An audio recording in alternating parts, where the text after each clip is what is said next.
Hi, I'm Melinda Tasqueta-Mullane, Editorial Director of Imaging Technology News, and we are here today in Austin at AAPM 2014, and with us is Dr. Paul Keall, FAAP. He is a professor and NHMRC Australian Fellow at Radiation Physics Laboratory at the University of Sydney Medical School.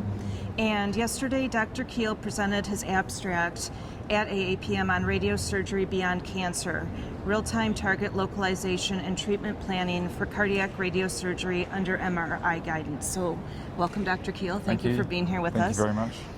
Dr. Keall, the idea of using radiotherapy for atrial fibrillation cardiac ablations is very intriguing.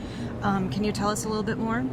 Sure. So we're developing these new class of cancer radiotherapy systems called MRI Linacs, and what we're doing, we're marrying an MRI system with a linear accelerator for treating cancer.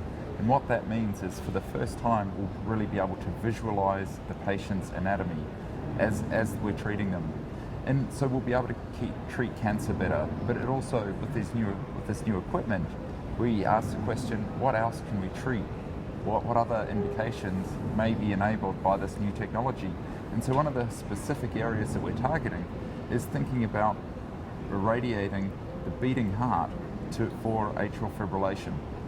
And atrial fibrillation is a very common disease. It affects about 3.5 million Americans, costing about $6 billion a year to manage. And it's currently a 5-hour procedure involving anesthesia and is invasive. So potentially, if we can enable the real-time imaging of the heart and direct the radiation beam at the beating heart to essentially do the same thing that current surgical procedures do, then we'll be able to have a very cost-effective and non-invasive treatment of this very common disease. Can you tell us about the accuracy of this therapy? Sure. So the accuracy of radiosurgery for atrial fibrillation is critical. We're irradiating a moving target, the heart is beating, and it's also moving as we breathe. And also, the heart itself is radiosensitive, and it's surrounded by the spinal cord, the esophagus, which are also radiosensitive. So we need to be accurate to about a millimeter in order to minimize the radiation damage to these very sensitive tissues that surround the target that we need to treat to cure the patient with atrial fibrillation. So is the collateral damage that's done to the lungs, heart, or other organs in the path of the RT beams, is that worth the benefit? Right, that's a good question. That's really why we're firstly developing the technology, and then we need to do these studies to really answer that question. There are side effects of the current procedures that are used to treat atrial fibrillation, and there will be side effects from radiation. We know that, and so really it's going to be that's the main research questions, the success of the procedure, and also the toxicity of the procedure, and throwing into the mix the economics of the procedure as well, to really determine what is the best way to treat this common disease. And can you tell us about the economic aspects of this? What are the costs to the patients?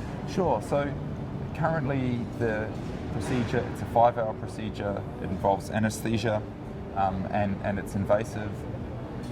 And there's a lot of people in the room. So it currently costs about $50,000 per procedure, and it's more than half a day. And with our technology, we believe we can do this in less than an hour, and probably for less than $20,000 as far as the cost for the overall procedure. So reduction of 80% in terms of time, and 2.5 times in terms of cost. Okay. So Dr. Keall, if people would like more information on this research, where can they go? Sure. So this is one of the projects of the Australian MRI Linac program. So if you go to the University of Sydney website and search Australian MRI Linac program, you'll find us and be able to get more information.